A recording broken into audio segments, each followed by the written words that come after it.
Some wounds never heal. They just learn to ache quieter. For 23 years, Elias Boone carried the pain of losing his only son to the unforgiving Rockies, turning his heart to stone and his vast Montana ranch into a monument to loneliness. The millionaire cattleman had everything money could buy, but nothing that mattered. One morning, while checking storm damage in an old barn, he found 3 strangers living in his hayloft: a sick woman, her desperate husband, and their 8-year-old grandson. The boy had his mother's gentle way, but his grandfather's stubborn chin. When the child looked up at Elias with familiar eyes, everything changed. The woman had passed that winter, but she'd left behind something precious, proof that Elias's lost son had fathered a daughter before he disappeared. What do you do when you discover the family you thought was gone forever? Before we jump back in, tell us where you're tuning in from. And if this story touches you, make sure you're subscribed, because tomorrow I've saved something extra special for you. The Broken Bee Ranch stretched across 10,000 acres of prime Montana grassland like a kingdom carved from God's own hand. Rolling hills dotted with cattle extended to the horizon, where the Rockies rose like ancient sentinels against the endless sky. It was the kind of spread that made strong men weep with envy and weak men curse their fate. But for Elias Boone, it had become nothing more than an expensive tomb dot at 68.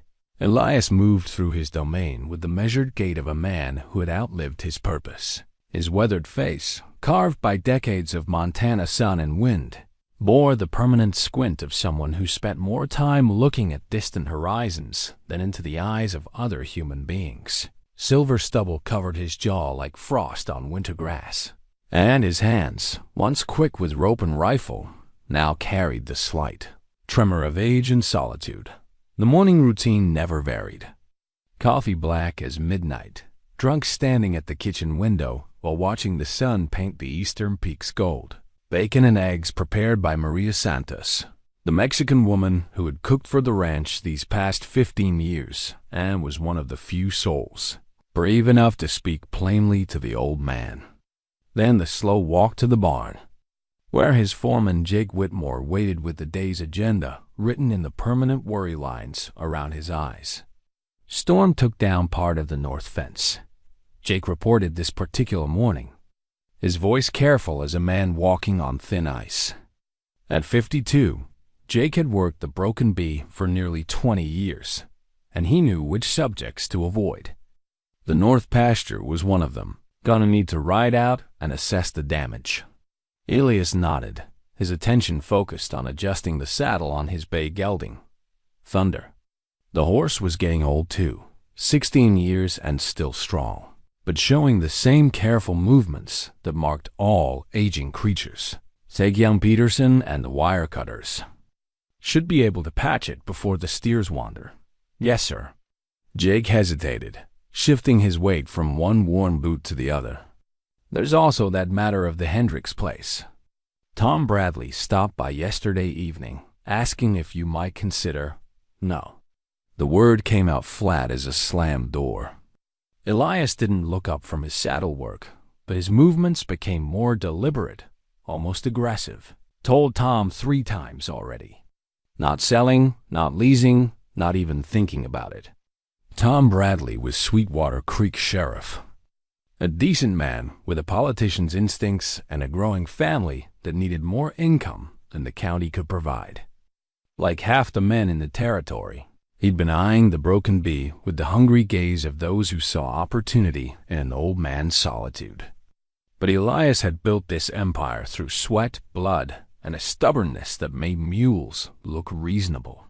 He wasn't about to start giving pieces of it away just because folks thought he was too old to manage it properly.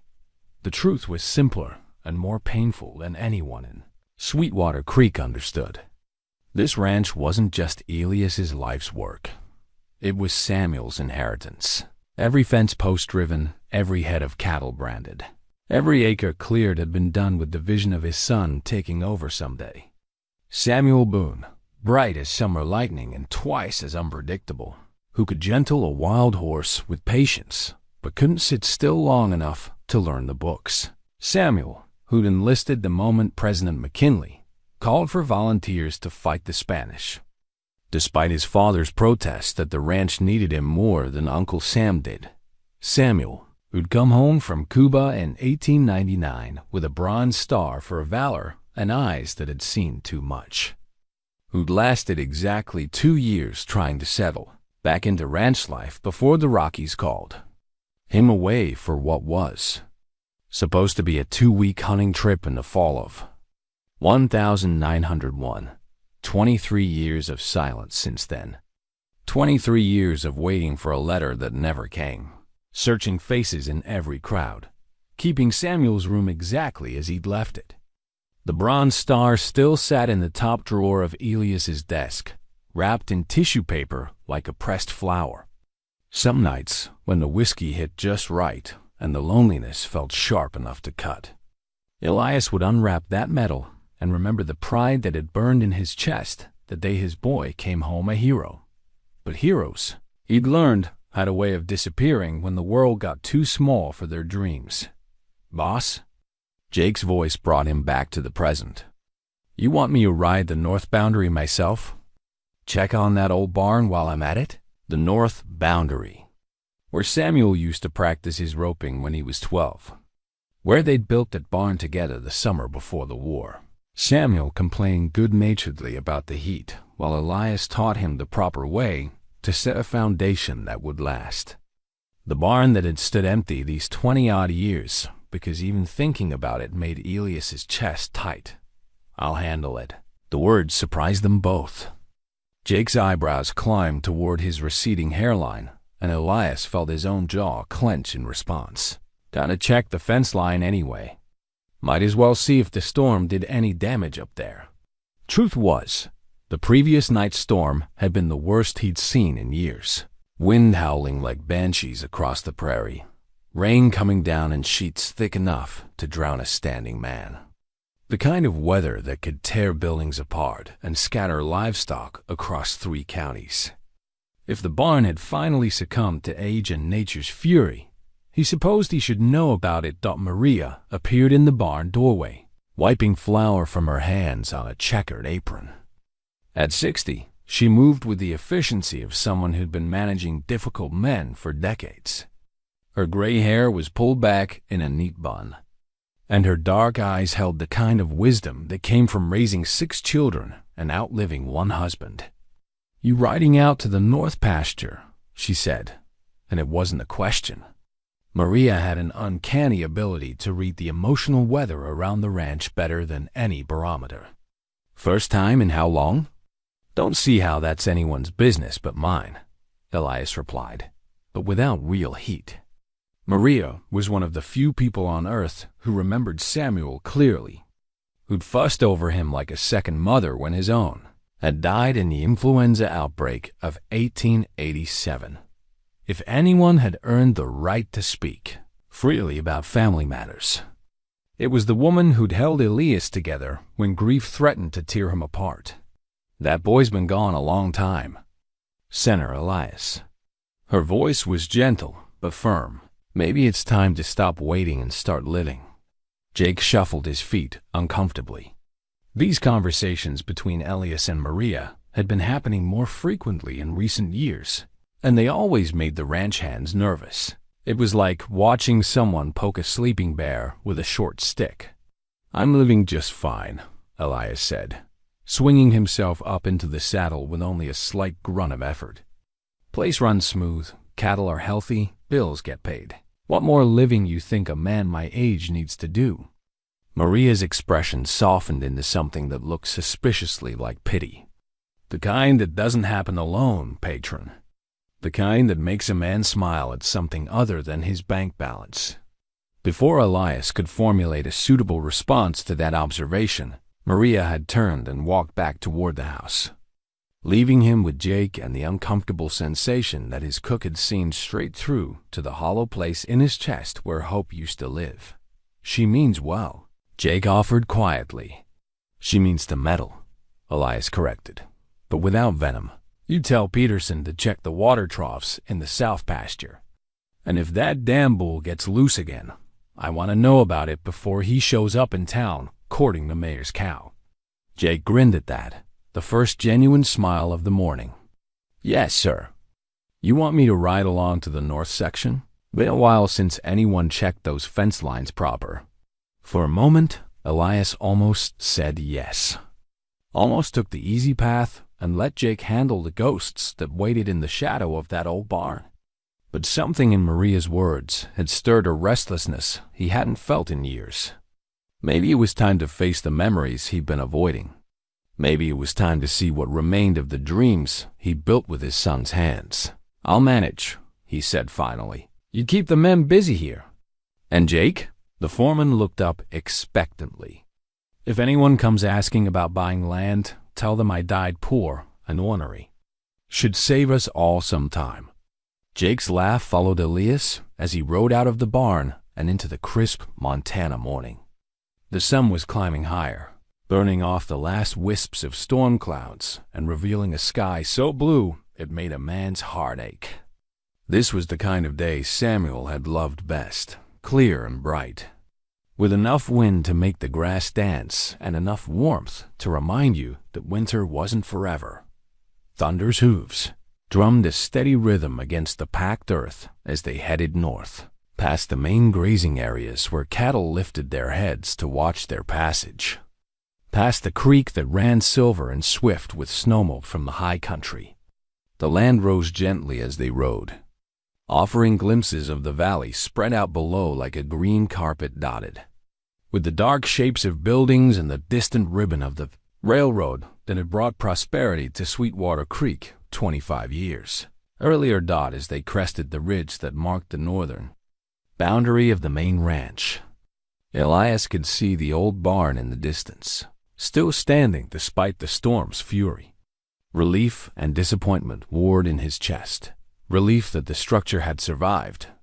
Disappointment that he wouldn't have the excuse of storm damage to avoid the memories it contained. But as thunder carried him closer, Elias realized that the storm had left its mark after all. The barn door, which had been securely latched for years, stood partially open, swaying gently in the morning breeze. And there, just visible in the shadows beyond the entrance, was something that made his breath catch in his throat. Smoke, a thin wisp of it, rising from somewhere inside the barn. Someone was in there. Someone who had no business being on his land. In his memories, in the sacred space where Samuel's ghost still lingered in the smell of old hay and the creak of weathered timber, Elias touched his heels to Thunder's flanks and rode toward whatever waited for him in the barn where his sons' childhood lived on in the dust and the darkness. Elias dismounted 30 yards from the barn, his hand instinctively moving to the Colt .45 that rode his hip like an old friend. 23 years of avoiding this place, and now strangers were making themselves at home in his memories. The irony tasted bitter as week-old coffee. Thunder snorted softly, ears pricked forward at sounds Elias couldn't yet hear. The gelding had good instincts, better than most humans, Elias knew. If the horse sensed something worth paying attention to, then the smoke wasn't just his imagination playing tricks on an old man's eyes. The barn door creaked on its hinges, swaying with each gust of wind like a mouth trying to speak. Through the gap, Elias caught glimpses of movement, shadows that belonged to living people, not the ghosts of memory. His jaw tightened as anger began to build in his chest. Bad enough that the world had taken his son. Now it was sending trespassers to defile the one place he'd kept sacred. He approached on foot, boots silent on the damp earth. The storm had turned the ground soft, muffling his steps as he closed the distance. Inside the barn, voices murmured. A man's voice, rough with exhaustion and something else. Something that made Elias pause with his hand on the doorframe. A child's cough, wet and harsh, the kind that spoke of too many cold nights and not enough food. "Hush now, little one," the man's voice whispered. "Don't want to wake your grandmama. She needs her rest." Elias pressed himself against the weathered wood and peered through the gap. The interior of the barn was exactly as he remembered. High rafters draped with cobwebs, empty stalls that had once housed Samuel's favorite horses, and in the far corner, the hayloft where his boy used to hide when chores got too tedious. But now the loft wasn't empty. A small fire burned in a makeshift circle of stones, its smoke rising through gaps in the roof. Around the fire, 3 figures huddled under threadbare blankets. A woman lay still, her face pale as winter snow, breathing shallow and labored. Beside her sat a man of perhaps 35, thin as a fence rail, with clothes that had seen better decades. And curled against the woman's side was a boy who couldn't have been more than 8 years old. Dark hair falling across a face that was all sharp angles and hollow cheeks. Squatters. Elias had dealt with them before. Desperate people pushed off their land by drought or debt, looking for any shelter they could find. Usually, he'd send Jake or one of the other hands to move them along with a hot meal and directions to the nearest town. But this was different. This was his sanctuary they'd invaded. He stepped into the barn, his boots loud on the wooden floor. The man scrambled to his feet, placing himself between Elias and the sleeping woman.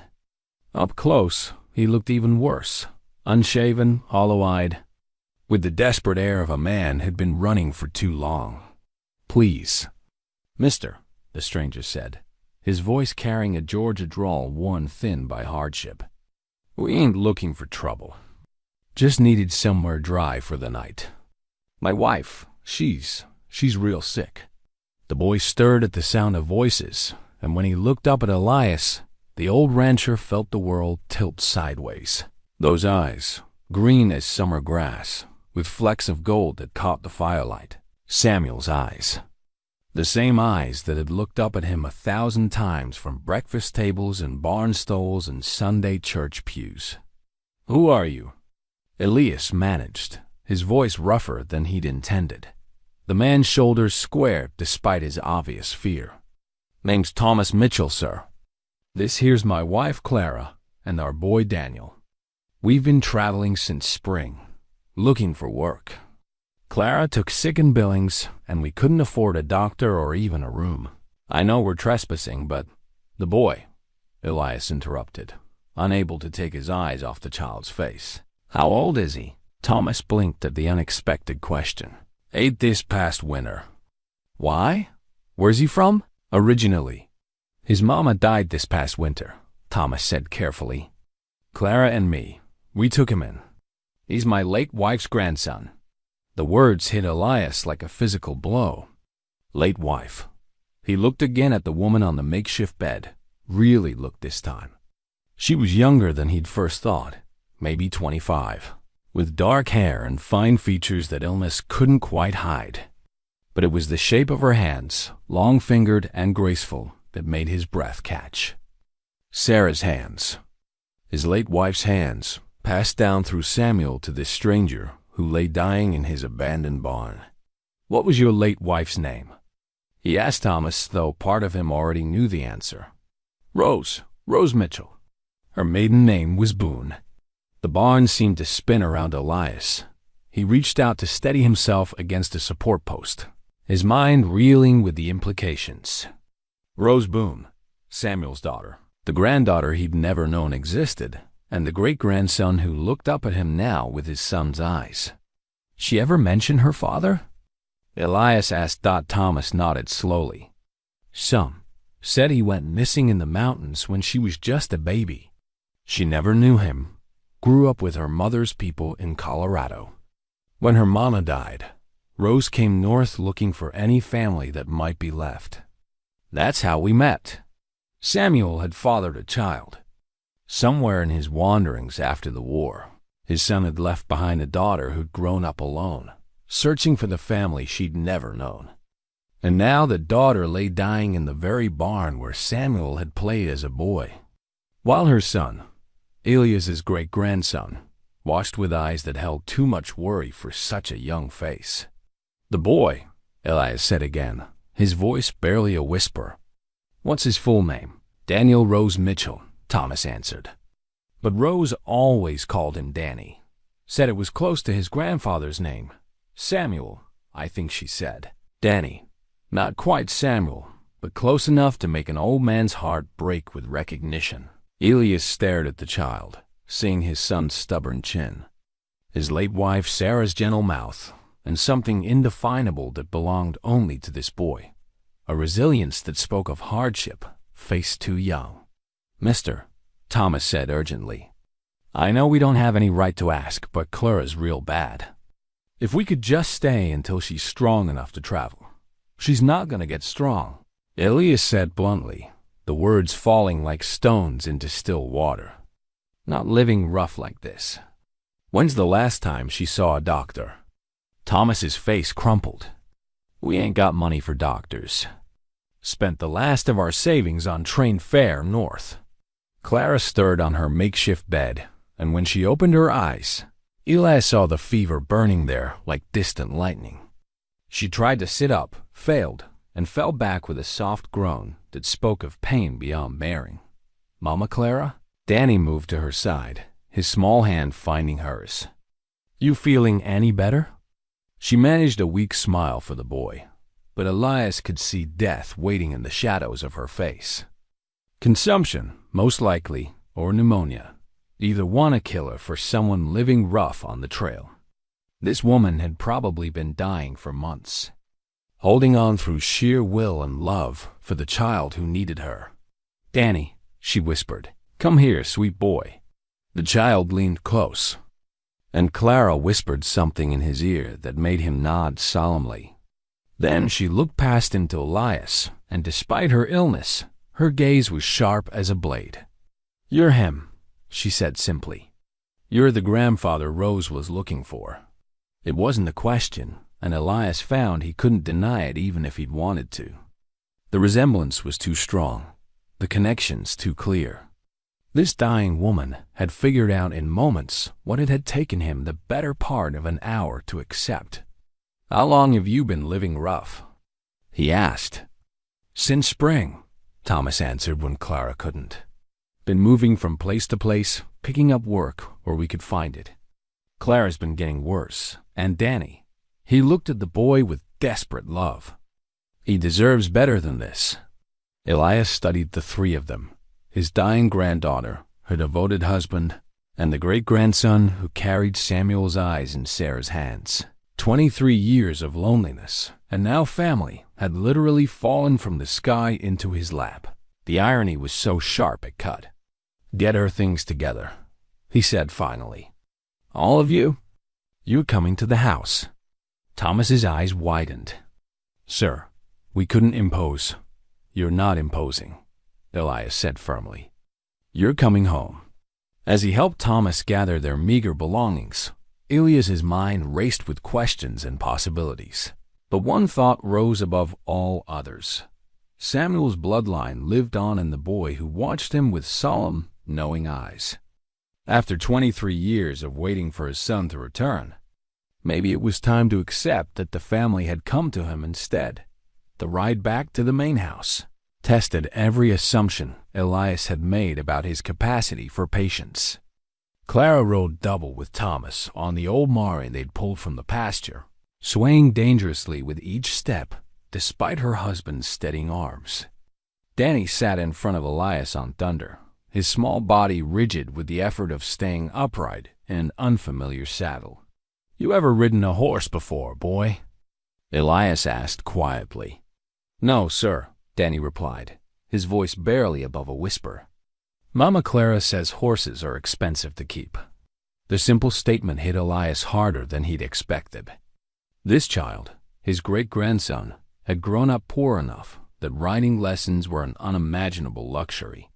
Samuel had been on horseback before he could walk steady, racing across these same pastures with the wild joy of a boy who owned the world.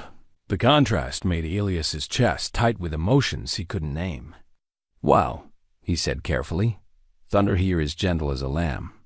Just sit easy and let him do the work.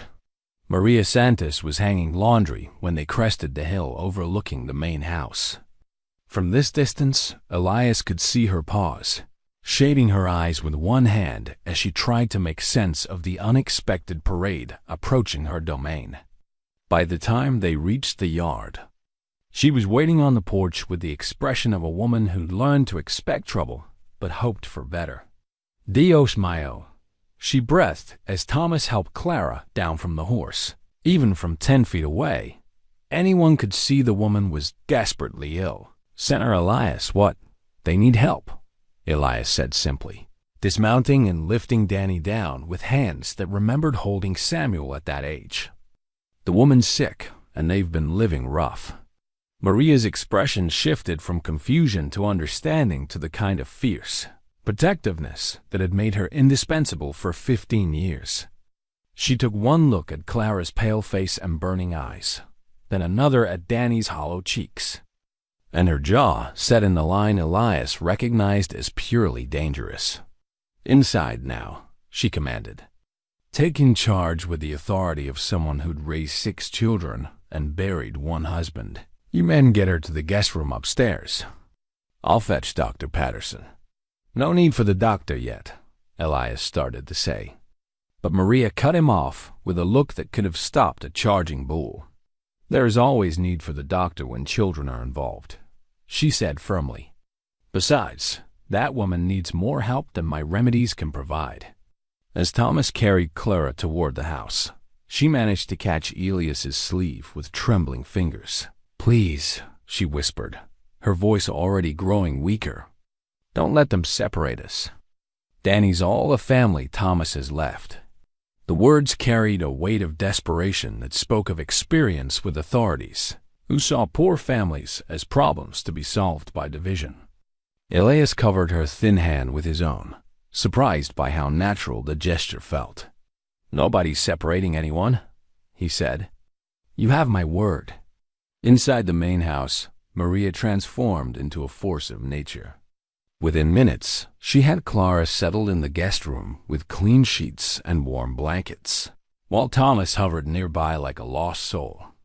Danny stood in the hallway, clearly overwhelmed by his first glimpse of real wealth: oriental rugs, gleaming furniture, and electric lights that turned on with the flip of a switch. "You hungry, boy?"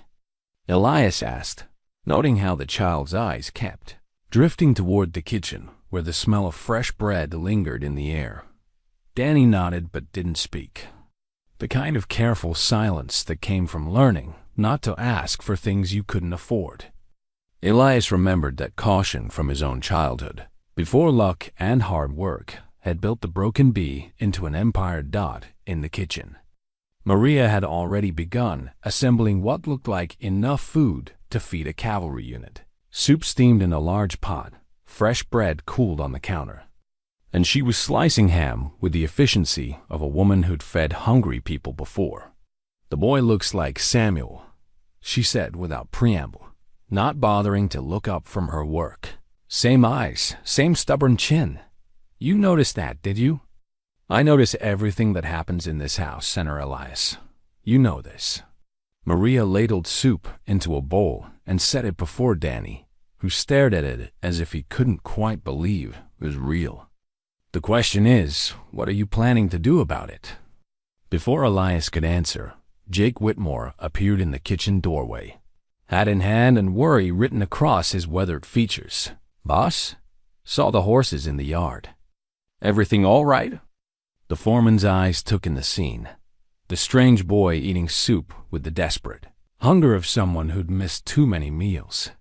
The sound of unfamiliar voices from upstairs, and Elias's expression that mixed confusion with something that might have been hope. "Family," Elias said simply. "They needed help." Jake nodded as if that explained everything, which in his world it probably did.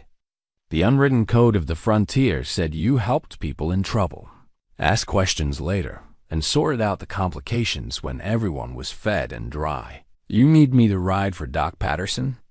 Jake asked. "Maria's already sent young Peterson," Elias replied. "But thanks for asking." As Jake headed back to his duties, Elias found himself studying Danny more carefully. The boy ate with careful manners despite his obvious hunger, thanking Maria politely for each offering and using his napkin properly. Someone had taught him well. Probably Rose, the granddaughter he'd never known existed. "Where did you and your mama live before?" Elias asked gently. "Colorado," Danny replied between careful spoonfuls. "Near Denver. Mama worked in a boarding house until she got too sick." He paused, looking up with those startling green eyes. "She used to tell me stories about Montana. Said my real grandpa lived somewhere with lots of horses and mountains." The words hit Elias like a physical blow. Rose had been looking for him. His granddaughter had grown up poor and alone, telling her son stories about a grandfather who might have helped them, if only he'd known they existed. "What kind of stories?" he asked. Danny's face brightened slightly, the first real animation Elias had seen from him. "She said he was tall and strong, and he could rope a bull or gentle a wild horse better than anyone. She said he built everything himself, with his own hands, and that someday maybe we'd find him and he'd teach me to ride." Maria made a soft sound that might have been a sob or a prayer. Elias found he had to clear his throat before he could speak. "Well," he said finally, "maybe we can work on that riding lesson once you're settled in." For the first time since they'd met, Danny smiled, a tentative expression that transformed his thin face and made him look like the child he should have been. It was Samuel's smile, bright and quick and full of mischief, barely held in check. From upstairs came the sound of Dr. Patterson's voice, low and serious as he examined Clara. Through the kitchen window, Elias could see the sun beginning its afternoon descent toward the mountains, painting the sky in shades of gold and rose. Everything was changing, and for the first time in 23 years. Elias wasn't sure if that was something to fear or something to embrace. Dr. Patterson's footsteps on the stairs carried the weight of bad news. Elias had known Harold Patterson for 15 years, a steady man who delivered half the babies in Sweetwater Creek and eased twice as many souls into their final rest. The doctor's expression as he entered the kitchen told the whole story before he spoke a word. "How long?" Elias asked quietly, mindful of Danny still finishing his soup at the table. "Days, maybe a week if she's stronger than she looks." Patterson set his black bag down with the careful movements of a man who'd learned that hope was sometimes crueler than honesty. "Consumption, advanced stage. Been fighting it for months by the look of her." Maria crossed herself and murmured something in Spanish that sounded like a prayer. Danny looked up from his bowl, reading the adult's expressions with the sharp instincts of a child who'd learned to watch for storms. "Is Mama Clara going to be all right?" he asked, his voice small but steady. The three adults exchanged glances. Patterson knelt beside the boy's chair, his manner gentle but direct. "She's very sick, son. We're going to do everything we can to make her comfortable, but she's going to die," Danny said simply.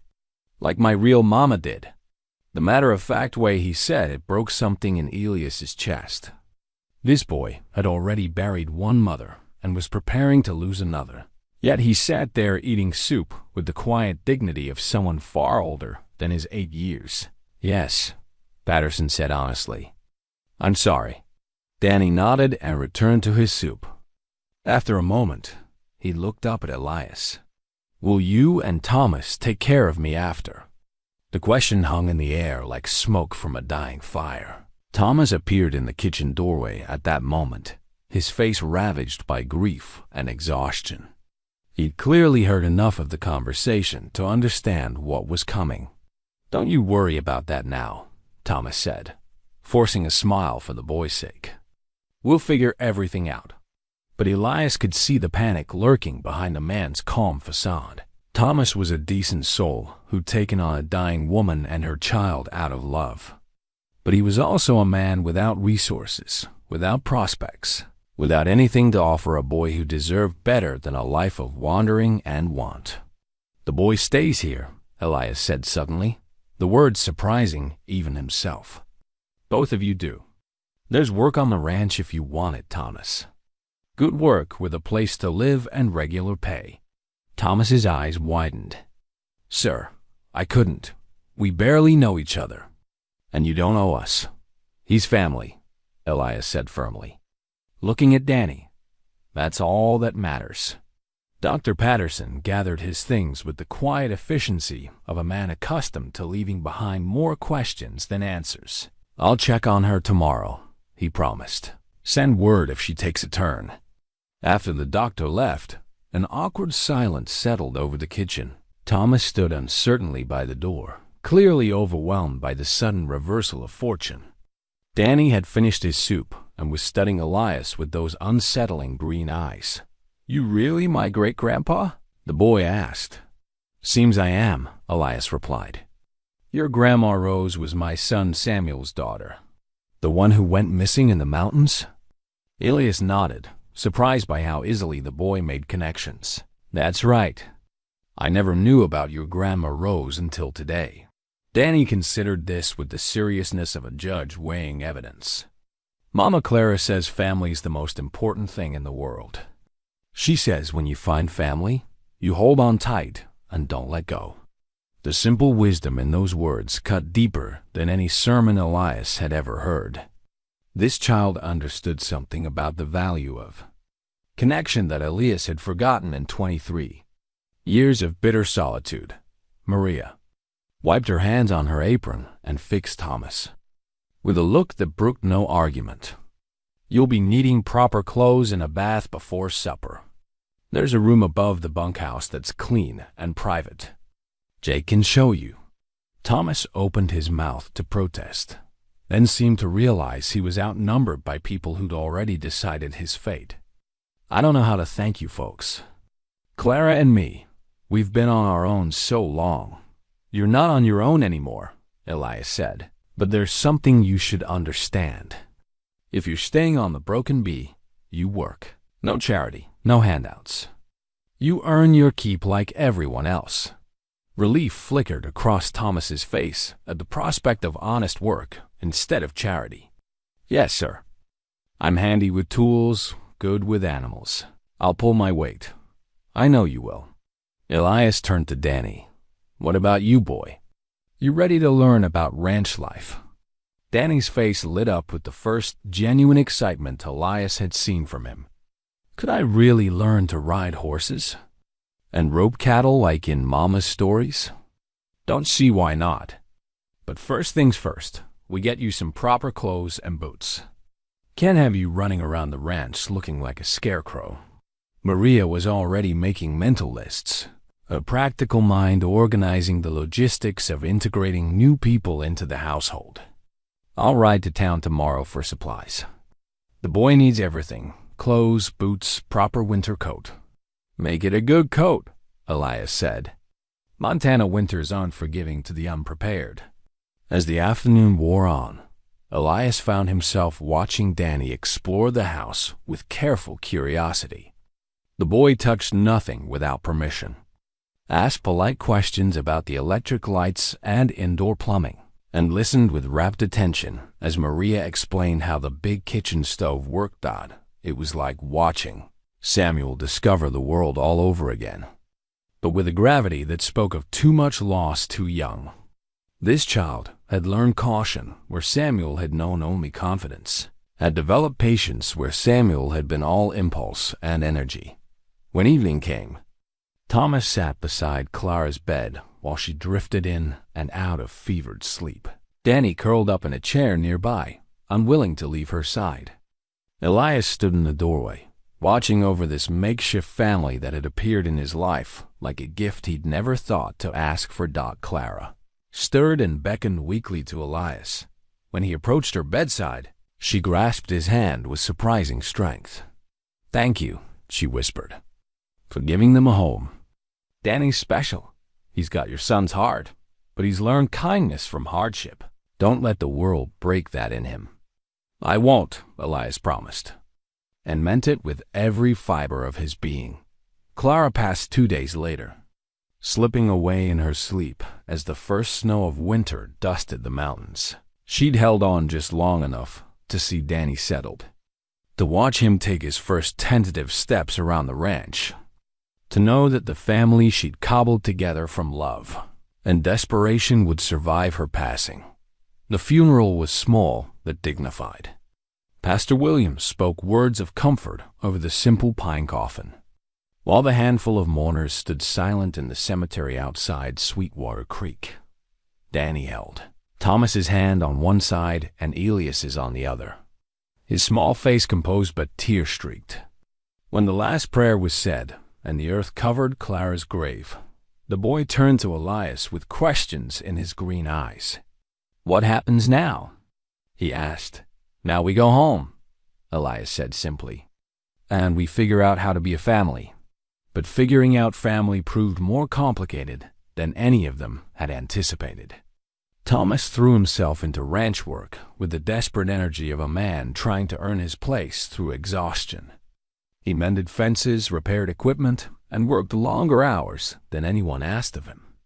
Jake Whitmore watched this display with the bemused expression of a foreman who'd never had to tell a hand to slow down. Danny proved equally eager to belong, trailing after the ranch hands and absorbing every lesson they'd share. Within a week, he could identify different breeds of cattle, knew the names of every horse in the stable, and had developed a particular fondness for an old gelding named Charlie, who tolerated a boy's attention with patience. But it was the evenings that revealed the true challenge of their new arrangement. After supper, when the work was done and the house settled into quiet, an awkward formality would descend on them like fog. Thomas would retreat to his room above the bunkhouse, politely declining invitations to join them in the main house. Danny would sit stiffly in the parlor, clearly unused to leisure time and uncertain what was expected of him. Elias found himself equally at a loss. 23 years of solitude had left him rusty at the business of family conversation. He could discuss cattle prices and weather patterns for hours. But how did you talk to an 8-year-old boy who'd seen too much of life's harsh realities? The breakthrough came on a Thursday evening when Danny approached him in the study where Elias was reviewing the ranch's books. The boy stood in the doorway for a long moment, fidgeting with something hidden behind his back. "What's on your mind, son?" Elias asked, setting down his pen. Danny stepped forward and placed a small object on the desk. It was a wooden horse, roughly carved but painted with care in brown and white patches. One ear was chipped, and the tail showed signs of having been reattached more than once. "Mama Clara gave this to me before she got real sick," Danny said. "She said it belonged to my grandma Rose when she was little, and Rose's mama made it for her." He paused, choosing his words carefully. "I thought maybe you'd like to see it, since it was your son's daughter's and all." Elias picked up the toy with trembling hands. The carving was simple but skillful, the work of someone who understood horses and had taken time to capture their essence in wood. Along the base, barely visible, were initials carved in a child's uncertain hand. R.B. Rose Boone. "Her mother made this?" he asked, his voice rougher than intended. Danny nodded. "That's what Mama Clara said. Rose told her that her mama carved lots of things before she died. Toys and such." Elias stared at the little horse, overwhelmed by the weight of connection it represented. Samuel had carried this story with him when he left, the story of a woman who'd borne his child and crafted toys from love and wood shavings. A woman whose name Samuel had apparently never shared with his father. "Can I ask you something?" Danny said quietly. "About my grandpa Samuel?" "You can ask me anything, boy. Was he brave?"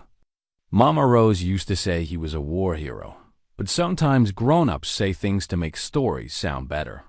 Elias set the carved horse carefully on his desk and leaned back in his chair. "How did you explain a complicated man to a child who needed heroes more than truth?"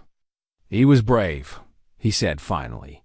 "Maybe too brave for his own good. Your grandpa Samuel never met a challenge he wouldn't face head-on, never saw a mountain he wouldn't climb, or a river he wouldn't cross. Is that why he went away? Because he was too brave to stay in one place?" The question cut deeper than Danny probably intended. Elias had spent 23 years asking himself the same thing, wondering if Samuel had left because the ranch felt too small for a man who'd seen the world, or because coming home after the war had been harder than staying away. "I think," Elias said slowly, "your grandpa was trying to outrun some demons that followed him home from the war. Sometimes brave men think they can handle everything alone, and they don't realize that running away hurts the people who love them." Danny considered this with the seriousness of a philosopher. "Do you think he would have liked me?" The simple question broke Elias's heart and mended it simultaneously. "Son, I think he would have been so proud of you, he'd have burst his buttons. You've got his eyes and his stubborn streak, but you've also got something he never quite learned. You know how to let people help you." A small smile flickered across Danny's face. Mama Clara used to say that accepting help wasn't the same as being weak. She said it took strength to trust people. Your Mama Clara was a wise woman. She said you would too. She said I was lucky to have a great-grandpa who owned so much land and so many cattle. Danny paused, then added with careful honesty, "But I think I'm lucky just because you're nice to me." The words hit Elias like a physical blow. This child, who had every reason to be bitter or demanding, was grateful for simple kindness. It made Elias acutely aware of how little effort it took to be decent to people, and how much that small effort could mean. "I'm the lucky one," he said gruffly. "Getting to know you has been," he searched for words that wouldn't sound foolish. "It's been like getting a piece of Samuel back." Danny picked up the carved horse and turned it over in his hands, his expression thoughtful. "Could I maybe put this somewhere special, so I could look at it and remember Grandma Rose? How about we put it right here on the mantel in the parlor?" Elias suggested. "That way, it'll be the first thing people see when they come to visit." Danny's face brightened with genuine joy. "Really? You'd do that?" "Course I would. It's family history now." As they walked together to the parlor to find the perfect spot for Rose's horse, Elias felt something he hadn't experienced in decades: the simple pleasure of making a child happy. Outside, the first real snow of winter was beginning to fall. Winter settled over the Broken Bee like a familiar blanket, bringing with it the kind of quiet that made voices carry farther and thoughts dig deeper. The first serious storm hit in early December, trapping them all in the main house for 3 days while the wind howled like something wild and desperate. It was during that storm that Elias discovered Danny could read better than half the hands on the ranch. The boy had been sitting quietly in the corner of the parlor, working his way through one of Samuel's old books, a collection of adventure stories that had gathered dust for 23 years. "Where do you learn to read like that?" Elias asked, settling into his chair by the fire. "Mama Rose taught me," Danny replied, not looking up from the page. "She said reading was the one thing nobody could ever take away from you, even if you lost everything else." The wisdom in that observation made Elias study the boy more carefully. Despite his ragged clothes and thin frame, Danny carried himself with a quiet dignity that spoke of good raising. Rose had done right by her son, even in poverty. "What's the book about?" Elias asked. Danny's face lit up with enthusiasm. "It's about this man who goes looking for treasure on an island. He has all these adventures and fights pirates and everything." He paused, then added more thoughtfully, "But mostly it's about being brave enough to try new things, even when you're scared." Treasure Island. Samuel had worn out 2 copies of that book, reading it by lamplight until his eyes burned. The fact that Danny had chosen it from all the books on the shelf felt like more than coincidence. "Your grandpa Samuel loved that story too," Elias said quietly. "Really?" Danny's eyes widened with interest. "Did he ever go looking for treasure?" Elias considered the question seriously. "In a way, I suppose he did. He went looking for something. Adventure, maybe, or purpose. Not sure he ever found what he was searching for. Maybe he just looked in the wrong places. Danny said with the simple wisdom that sometimes came from children who'd learned to see the world clearly. Mama Clara used to say that the best treasures are usually right where you started from. You just have to grow up enough to recognize them. The observation hit Elias like a punch to the chest. Had Samuel gone looking for something he could have found right here on the ranch? Had Elias been so focused on building an empire that he'd forgotten to show his son the real wealth they already possessed? Outside, the storm continued its assault on the house, but inside, something was shifting. Thomas had joined them by the fire, initially keeping to the edges of the conversation, but gradually being drawn in as Danny peppered both men with questions about ranching, cattle, and the mountains beyond the valley. "How many head you running now, Mr. Boone?" Thomas asked during a lull in Danny's interrogation. "Close to 3,000, Elias replied. "Takes most of the summer to get them all to market." Thomas whistled low. "That's a powerful lot of cattle. Must take a fair crew to manage them. 15 regular hands, plus extra help during roundup." Elias studied the younger man carefully. Thomas had thrown himself into ranch work with admirable energy, but there was something about his approach that suggested he knew more about cattle than he'd let on. "You seem to know your way around livestock. Where'd you pick that up?" A shadow passed across Thomas's face. "At my own place once. Small operation down in Georgia. Lost it when the bank called in their note after a bad year." The admission explained a lot. Thomas's skill with animals, his understanding of ranch operations, and the particular kind of pride that came from having owned land and lost it. Elias had seen that look before, in the faces of men who'd built something with their own hands, only to watch it slip away through circumstance beyond their control. "What happened?" Elias asked gently. "Drought first, then cattle prices dropped through the floor. I hung on as long as I could, but—" Thomas shrugged, the gesture carrying years of regret. "Sometimes hanging on just makes the fall harder." Danny had been listening to this exchange with the sharp attention of a child who understood that important things were being discussed. "Is that why you and Mama Clara were traveling? Because you lost your ranch?" Thomas nodded. "We were heading west, looking for a fresh start. Then Clara got sick, and—" He trailed off, unable or unwilling to finish the sentence. "And now you're here," Elias said firmly, "with work to do and a roof over your head. The past, Thomas. What matters is what we do going forward." But even as he said the words, Elias felt the weight of his own past pressing down on him. 23 years of Samuel's absence. 23 years of running the ranch like a machine instead of a home. The irony wasn't lost on him that it had taken strangers to make him see how empty his success had become. "Mr. Boone," Danny said suddenly, "could I ask you something kind of personal?" "Shoot. Do you ever get lonely? Living in this big house with just Maria and the hands?" The question was so direct, so innocent, that Elias felt his defenses crumble. "Yes, son, I suppose I do. We could be your family now," Danny said matter-of-factly. "If you wanted. Thomas and me, we don't have anybody else, and you don't seem to either." "Seems like it would make sense." The simple logic of childhood cut through decades of complicated emotions. Elias looked at this boy, his great-grandson, and saw not just Samuel's eyes and Sarah's hands, but something entirely new. Hope, maybe, or the possibility of redemption. "I'd like that," Elias said quietly. "I'd like that very much."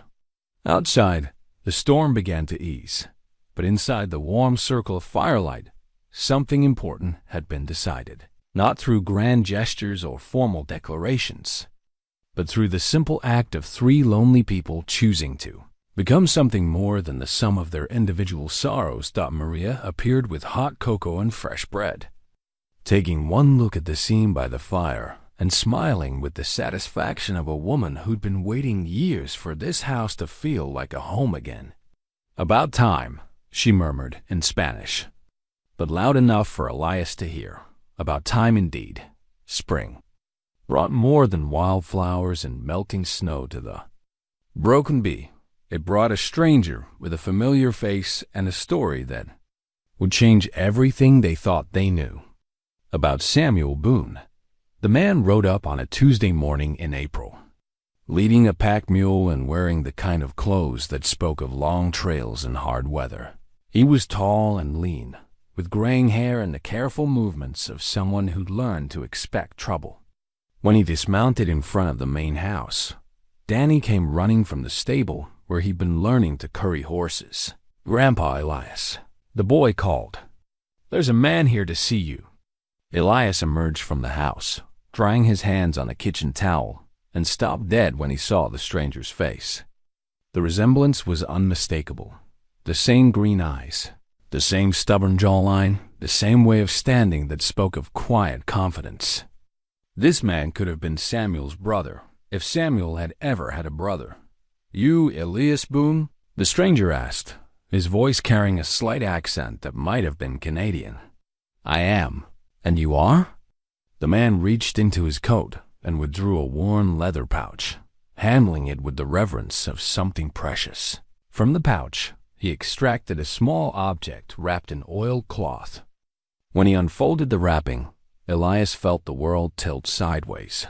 It was Samuel's pocket watch, the gold timepiece Elias had given his son for his 18th birthday, engraved with the words, "For Samuel, time and tide, wait for no man, E.B. "Name's Marcus Delacroix," the stranger said. "I knew your son." The words hung in the air like smoke from a dying fire. Elias reached for the watch with trembling hands, feeling its familiar weight, hearing the steady tick that had once marked Samuel's heartbeat. "Where did you get this?" Elias asked, his voice barely a whisper. "Samuel gave it to me before he died. Made me promise to bring it home to you." Marcus paused, studying Elias's face with eyes that held too much knowledge of sorrow. "I'm sorry it took me so long to keep that promise."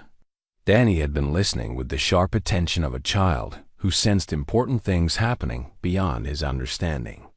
Thomas appeared from the barn, drawn by the tension that seemed to radiate from the small group gathered in the yard. "Samuel's dead," Elias said flatly. It wasn't the question. After 23 years, he'd known in his heart that his son wasn't coming home. But knowing something and having it confirmed were different kinds of pain entirely. "Yes, sir. Been dead 22 years come this fall." Marcus's voice carried the weight of someone who delivered this news before and never found an easy way to do it. "I was with him when it happened." "How?" The single word contained all of Elias's anguish, all his questions, all his need to finally understand what had taken his son away. Marcus looked uncomfortable, his eyes flicking toward Danny before returning to Elias. "Maybe we should talk private-like. Some stories ain't meant for young ears." But Danny stepped forward with the kind of courage that came from having faced loss before. "Was he my real grandpa? The one who went missing?" Marcus studied the boy with surprise that quickly shifted to something like recognition. "You must be Rose's boy. You got the Boone look about you, sure enough." "You knew my Grandma Rose?" Danny's voice carried a mixture of excitement and hope that made Elias's chest tight. "I did.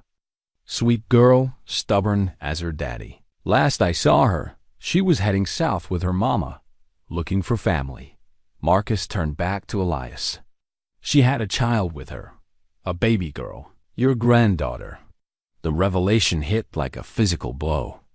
Not only had Samuel died, but he'd left behind a daughter who'd grown up searching for family she'd never found. The tragic irony was almost too much to bear. "Tell me how it happened," Elias said quietly. "All of it." Marcus removed his hat and ran weathered fingers through his gray hair. "Samuel and me, we were working a claim up in the Yukon. Gold fever had hit hard after they found color in the Klondike. And your boy figured he could strike it rich quick and come home with enough money to buy his own spread." The image of Samuel, chasing gold dreams instead of building on what he already had felt like a knife between Elias's ribs. His son had left the richest ranch in Montana to dig in frozen ground for a fortune that might never come. There was a woman up there, Marcus continued. Rebecca Walsh, her name was. Pretty little thing from Seattle who'd followed her husband north, only to lose him to the cold the first winter. Samuel took a shine to her, and she to him. They were married by a traveling preacher in the spring of '99. Rose's mother, Danny said quietly, understanding dawning in his young face. That's right, boy. Your grandma Rebecca was a good woman. Kept Samuel grounded when the gold fever tried to drive him crazy. They had a little cabin by the creek, and when Rose was born in 1900, I never saw a man happier than your grandpa. Elias felt tears he'd held back for 23 years, threatening to spill over. Samuel had been happy. He'd found love and become a father, had built a life in the wilderness that apparently meant more to him than the empire waiting for him in Montana. What happened? Thomas asked gently, clearly moved by the tragedy unfolding in Marcus's words. Marcus's expression darkened. Winter of '01 was the worst anyone had seen. Temperatures dropped so low that spit froze before it hit the ground. Samuel and me were working a claim about 10 miles from the cabin when an avalanche came down the mountain like God's own judgment. He paused, lost in memories that still carried the power to wound. Samuel was trapped under the snow for nearly an hour before we dug him out. He was alive, but barely. Internal injuries, broken ribs that punctured his lung. We got him back to the cabin, but Marcus stopped, unable or unwilling to finish the sentence. The silence stretched until Danny spoke up with the matter-of-fact acceptance of someone who'd learned that life often delivered more sorrow than joy. He died, the boy said simply. Like Mama Rose, like Mama Clara. He did, Marcus confirmed gently. But not before he made me promise to look after Rebecca and little Rose, and to bring his watch home to his father. Took me 23 years to keep that second promise, and I'm sorry for that. Elias turned the watch over in his hands, reading the inscription he'd engraved so many years ago. Time and tide wait for no man. The irony was bitter. He'd meant the words as encouragement for Samuel to seize his opportunities. But they'd become a prophecy of how quickly everything precious could be lost. What happened to Rebecca and Rose? Elias asked.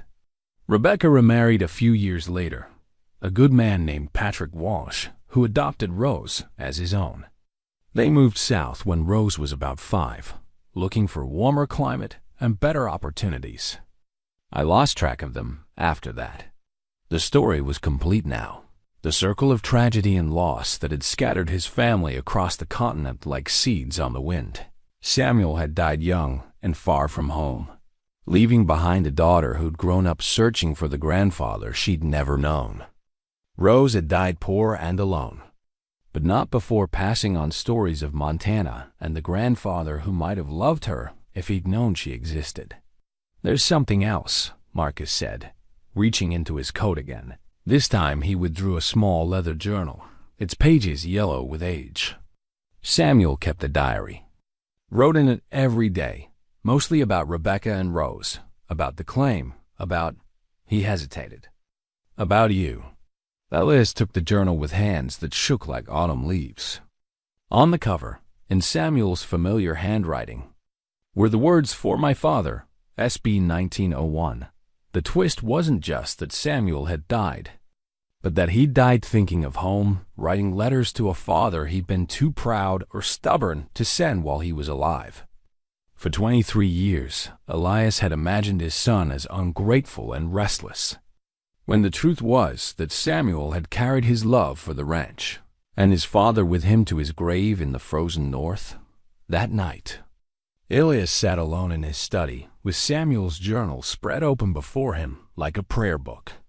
The pages were filled with his son's familiar handwriting, neat at first, then growing more hurried as the entries progressed, as if Samuel had been racing against time to record everything he wanted to say. The early entries were mundane, observations about weather, mining conditions, and the rough men who populated the gold camps. But as Elias read deeper, he found passages that made his throat tight with emotion. May 15th, 1900. Rebecca says the baby will come in late summer.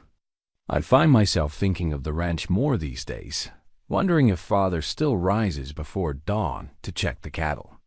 Would he be proud to know he's going to be a grandfather? I think he would.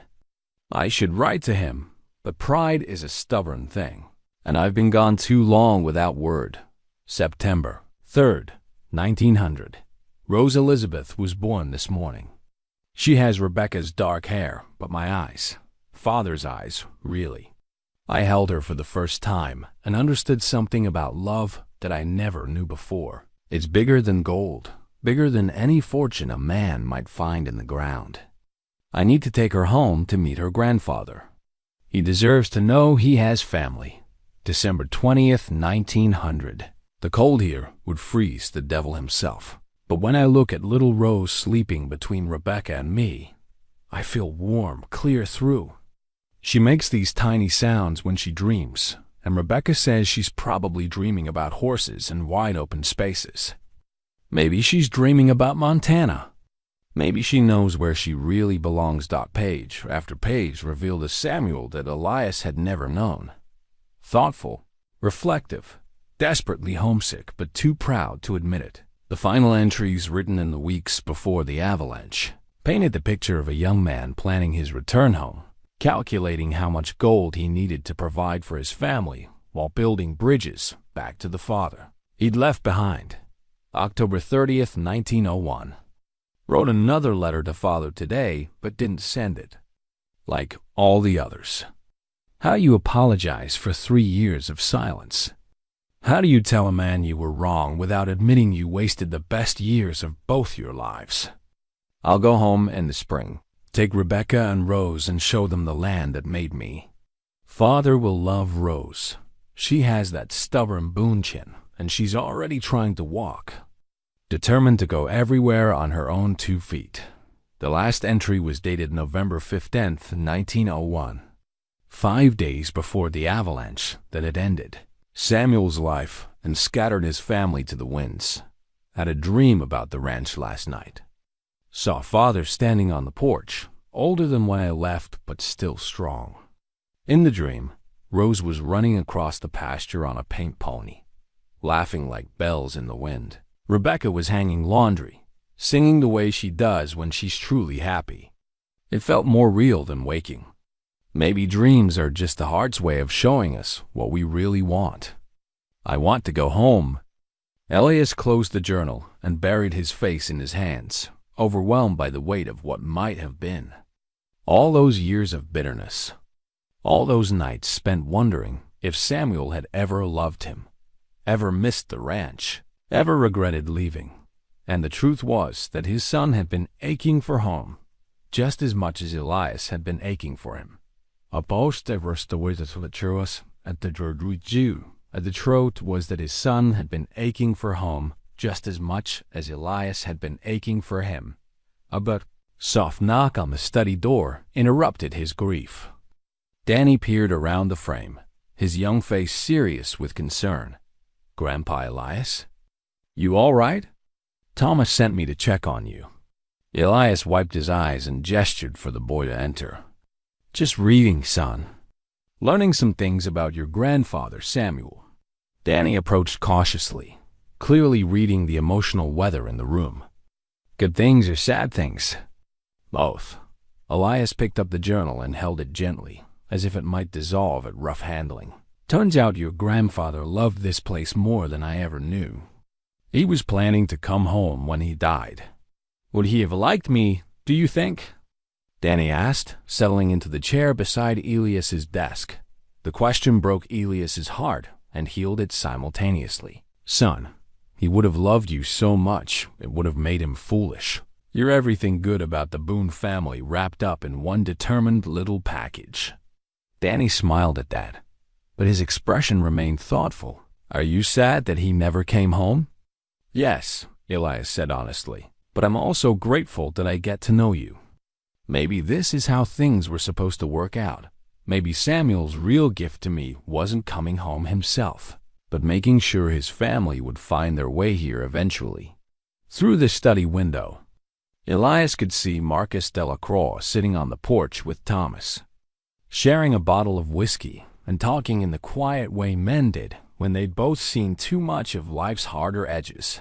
Marcus had accepted Elias's invitation to stay for a few days, partly because Thunder had thrown a shoe and needed time to heal, but mostly because 23 years of carrying Samuel's final messages had created a bond that deserved more than a quick handoff and farewell. "What are you going to do with the journal?"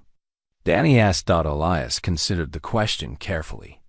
The journal was Samuel's legacy, his attempt to bridge the gap between the man he'd been and the father he'd hoped to become. But it was also unfinished business, pages full of letters never sent, apologies never made, love never expressed directly. "I think," Elias said slowly, "I need to finish what Samuel started." The idea had been growing in his mind since he'd read the first entry. Samuel had planned to come home, had wanted to bring his family to the ranch, had dreamed of introducing Rose to her grandfather. Death had prevented that reunion, but perhaps it wasn't too late to honor his son's intentions in a different way. How do you finish something that somebody else started? Danny asked with genuine curiosity. By making sure his dreams don't die with him. Elias looked at Danny, seeing Samuel's eyes and Sarah's hands, and something uniquely precious that belonged only to this boy. "Your grandfather, Samuel, wanted to bring his family home to the Broken Bee. He wanted Rose to know her heritage, wanted her to understand where she came from. She never got that chance, but you have." Danny's face lit up with understanding. "You mean this is really my home now? Not just until we figure something else out?" "This has always been your home, son. It just took you a while to find it." But even as he spoke the words, Elias felt a nagging concern that had been growing since Marcus's arrival. The revelation about Samuel's death had answered old questions, but raised new ones. If word spread about the long-lost Boone heir living on the ranch, there would be legal complications. Danny's claim to Samuel's inheritance was legitimate, but proving it might require more than family resemblance and a carved wooden horse. Moreover, Thomas's position remained precarious.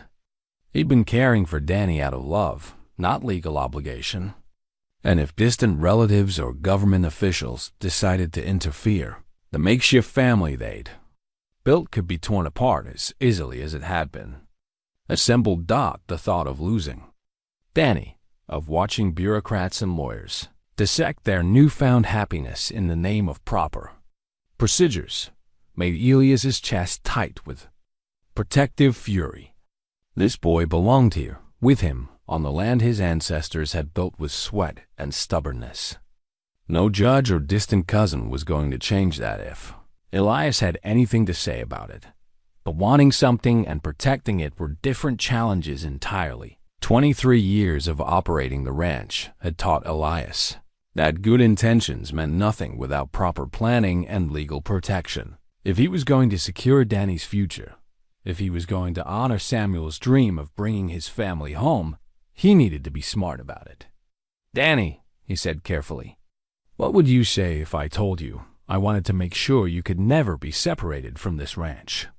That I wanted to put something in writing that would make you my heir, same as Samuel was?"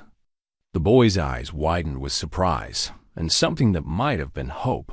"You mean adopt me? Like Thomas and Mama Clara did?" "Something like that. Make it official and legal so nobody could ever question where you belong." Danny was quiet for a long moment, processing the implications with the seriousness of someone who'd learned early that life could change without warning. "What about Thomas?" "I don't want to leave him behind." The concern in the boy's voice revealed the depth of his loyalty and the maturity of his heart. Even with the promise of security and inheritance, Danny's first thought was for the man who'd cared for him through the hardest parts of his young life. Thomas would be part of it, Elias assured him. Family takes care of family. That's not going to change. Outside, the spring evening was settling into the kind of peaceful quiet that made the valley feel like the center of the world. Soon, the cattle would need to be moved to summer pasture. The hands would begin preparing for roundup, and the rhythm of ranch life would resume its eternal cycle. But first, there were papers to be drawn up, futures to be secured, and promises to be made that would bind them together more permanently than love alone could manage. Samuel's journal had shown Elias what happened when important words went unspoken and vital connections remained unmade. He wasn't going to make that mistake again. The confrontation came sooner than Elias had anticipated, and from a direction he'd never expected. 3 days after Marcus's arrival, Sheriff Tom Bradley rode up to the house with 2 strangers, a thin man in a city suit who introduced himself as Frederick Whitman from the Territorial Children's Welfare Office, and a woman named Margaret Henley, who claimed to be Rose's cousin from Colorado. "Morning, Elias," Tom said, his usual easy manner replaced by official formality. "We need to discuss the boy's situation." Danny was in the barn with Thomas, practicing his roping on a wooden post, but the sound of multiple horses had drawn him to the doorway. Elias could see the boy watching from a distance, reading the tension in the adult's postures with the sharp instincts of someone who'd learned to recognize trouble. "What situation is that, Tom?" Elias asked, though his gut already knew the answer. Margaret Henley stepped forward, a woman of perhaps 40, with the pinched features of someone who'd been disappointed by life more often than pleased. "Mr. Boone, I'm Rose Mitchell's second cousin. When word reached our family that Rose had passed and left a child behind, we felt obligated to investigate." "Obligated," Elias repeated flatly. "That's an interesting word for family concern."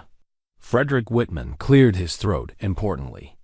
"Mr. Boone, while we appreciate your charitable instincts, the proper procedures must be followed regarding the boy's custody. There are questions about legal guardianship, proper placement, and the child's best interests." The phrase "best interests" made Elias's blood pressure spike. These people had shown up months after Danny had found a home, months after he'd begun to heal from his losses, and now they wanted to discuss his best interests. Where were these best interests when the boy was living rough on the trail? Elias asked coldly, where was this family concern when he was watching his mama die of consumption in a barn? Margaret flushed but held her ground. "We didn't know about the circumstances until recently. Rose cut ties with the family years ago when she married beneath her station. We assumed. You assumed wrong." Thomas's voice cut across the yard as he approached from the barn, Danny trailing behind him like a shadow. The fear in the boy's eyes made Elias want to horsewhip every one of the officials standing in his yard. "And you are?" Whitman asked with the condescending tone of a man who viewed working people as slightly above livestock in the social order. "Thomas Mitchell, the boy's legal guardian." Thomas's voice was steady, but Elias could see the white knuckles where his hands clenched into fists. "Clara and I adopted him proper when Rose died. Got the papers filed in Denver." Margaret's expression shifted to something uglier. "A man with no property, no permanent address, no means of support. Hardly suitable for raising a child of good breeding." The words hung in the air like poison gas. Danny pressed closer to Thomas's side, and Elias felt something cold and dangerous unfurl in his chest. These people wanted to take his great-grandson away from the only stability the boy had ever known. Wanted to tear apart the family that had finally given Danny a chance at happiness. "Good breeding," Elias said quietly, and everyone in the yard recognized the warning tone. "You want to talk about breeding?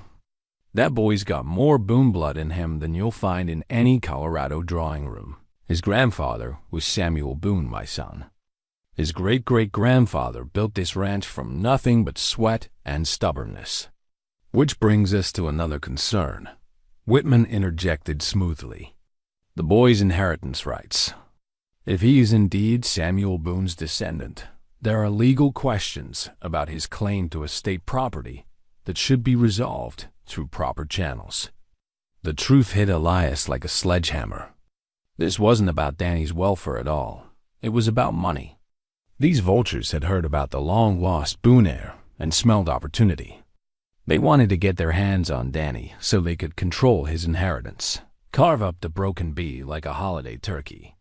"Over my dead body," Elias said, his voice carrying the kind of finality that made experienced men step backward.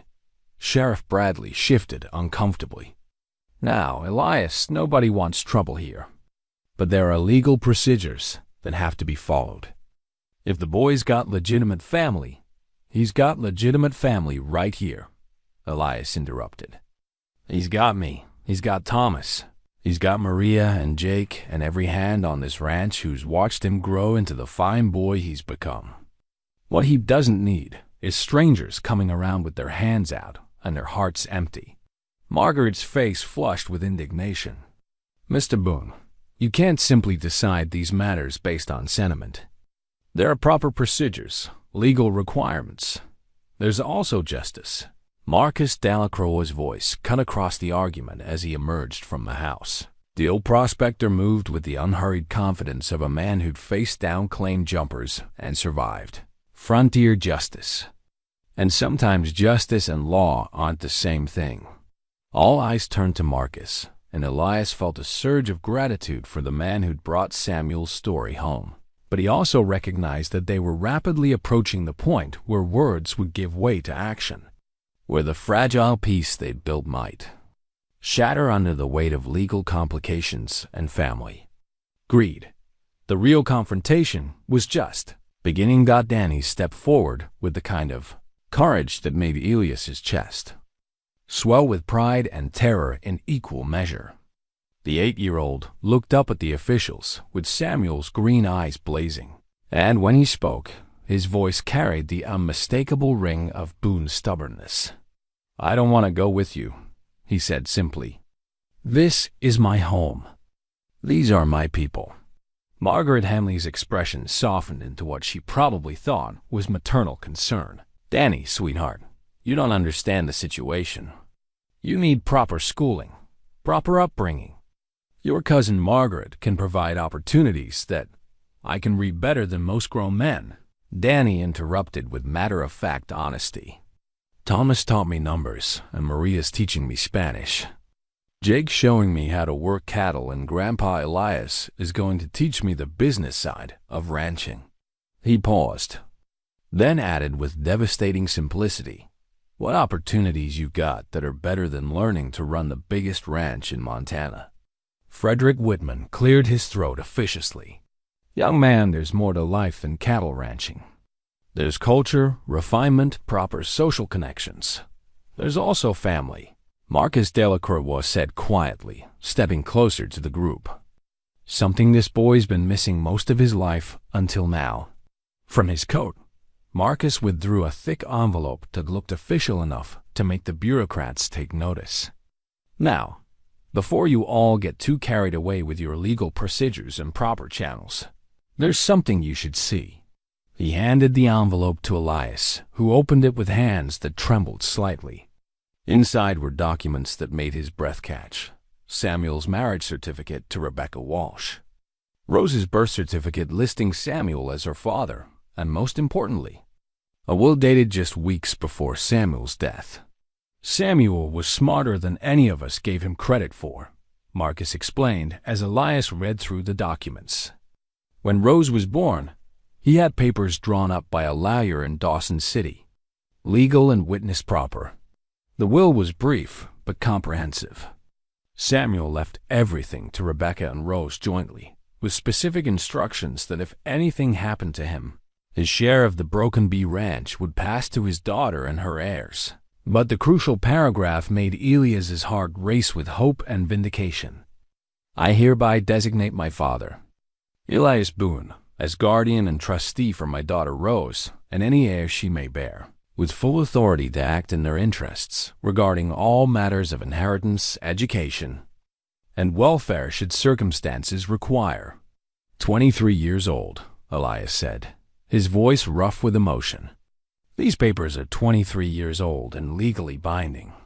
Sheriff Bradley took the documents and studied them carefully, his expression shifting from official duty to something approaching relief. "Well, I'll be damned. Looks like the boy's guardianship was settled before any of us were born." Margaret Henley's face went pale as the implication sank in. That can't be right. Rose was family, blood family. Surely that takes precedence over some old frontier document. "Not when the blood family abandoned her," Marcus said with the calm authority of someone who'd spent decades navigating frontier law. "Samuel's will designates Elias as guardian. And since Rose never contested it or made other arrangements before her death, Danny's guardianship falls to his great-grandfather by legal right." Frederick Whitman sputtered protests about proper procedures and territorial authority, but his arguments rang hollow against the solid legal foundation Marcus had provided. Thomas sagged with relief, the tension finally leaving his shoulders as he realized Danny wasn't going to be torn away from the only real home he'd ever known. But it was Danny's reaction that mattered most. The boy looked up at Elias with eyes that held a lifetime of questions and hope, and when he spoke, his voice carried the weight of someone who'd learned early that promises could be broken, but was willing to trust anyway. "Does this mean I really get to stay? Forever?" Elias knelt down so he could look Danny in the eye, placing his hands on the boy's thin shoulders.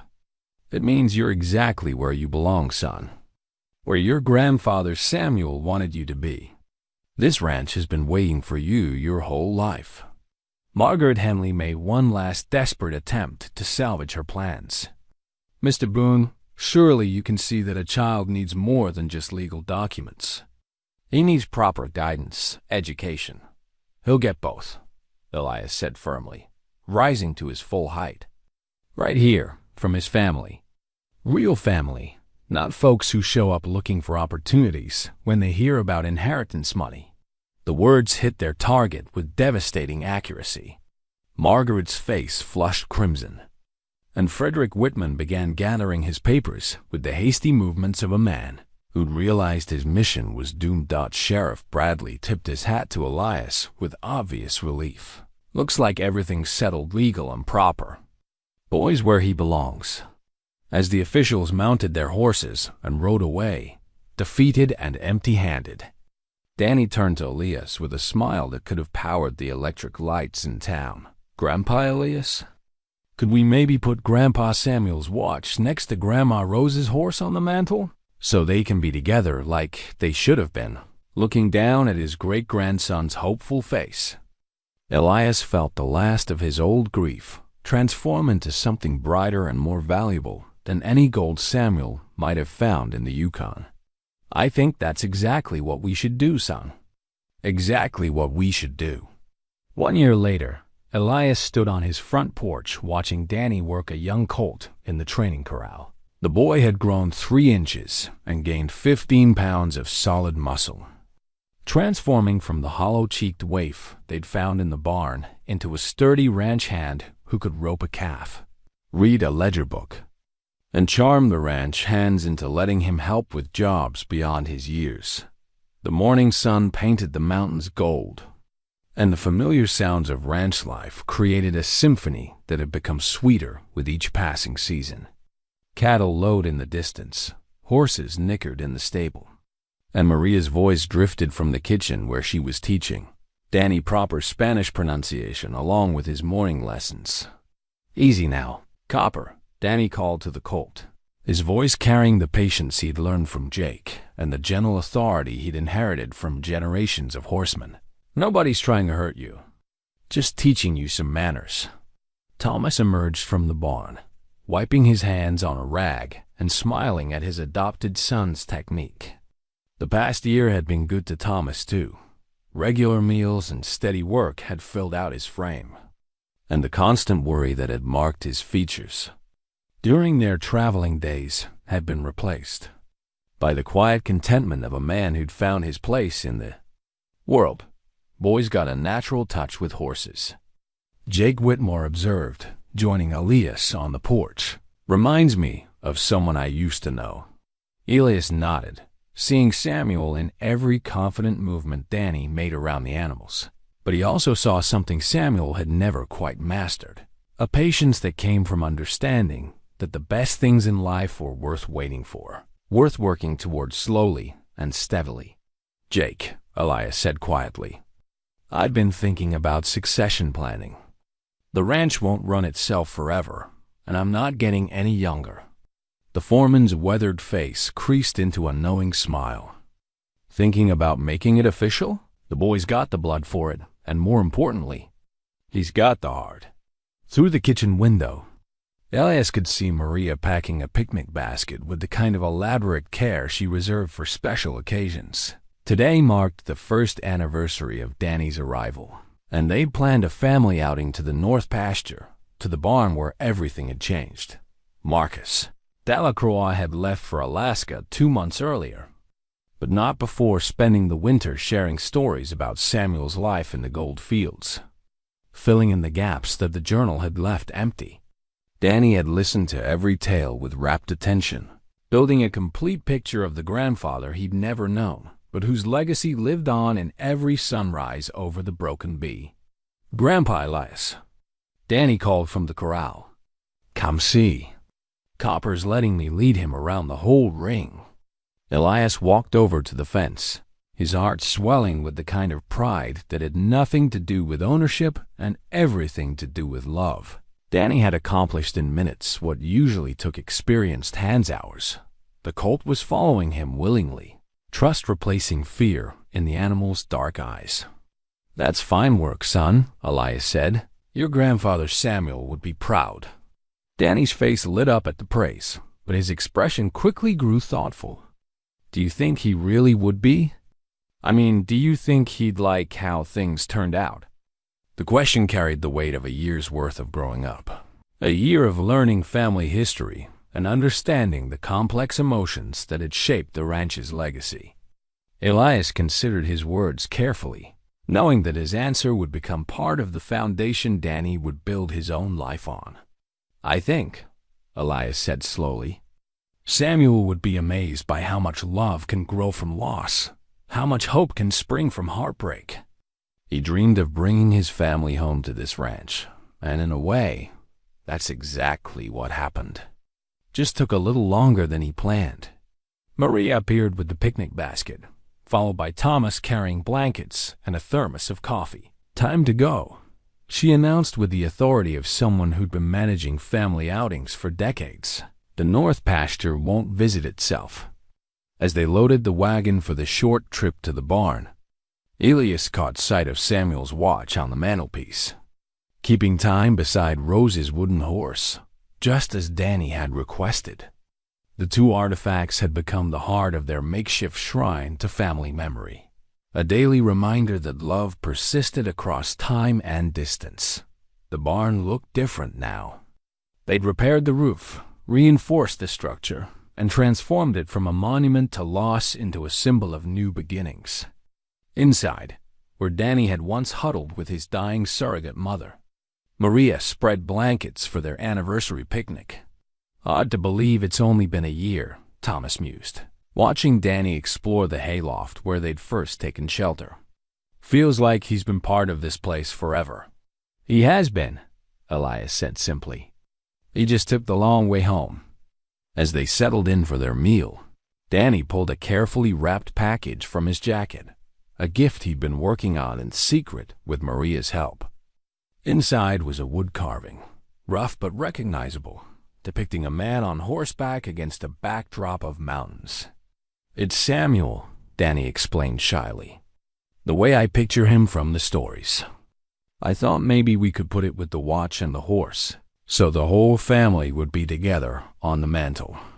Elias accepted the gift with hands that trembled slightly, overwhelmed by the thoughtfulness of a boy who understood that family wasn't just about the living, but about honoring those who came before. The carving was simple but full of love, crafted by someone who'd learned to see heroes in ordinary men and magic in everyday moments. Outside the barn, the Montana wind carried the sounds of cattle and horses, of men working land that had been in the family for 3 generations and would soon pass to a 4th. The Broken Bee Ranch stretched to the horizon, But its real wealth wasn't measured in acres or cattle. It was measured in the connections that bound people together across time and circumstance. "Welcome home, Samuel," Elias whispered, placing Danny's carving carefully in his lap. "Your boy made it. Your family made it. Everything's going to be just fine." And for the first time in 23 years, Elias Boone truly believed it.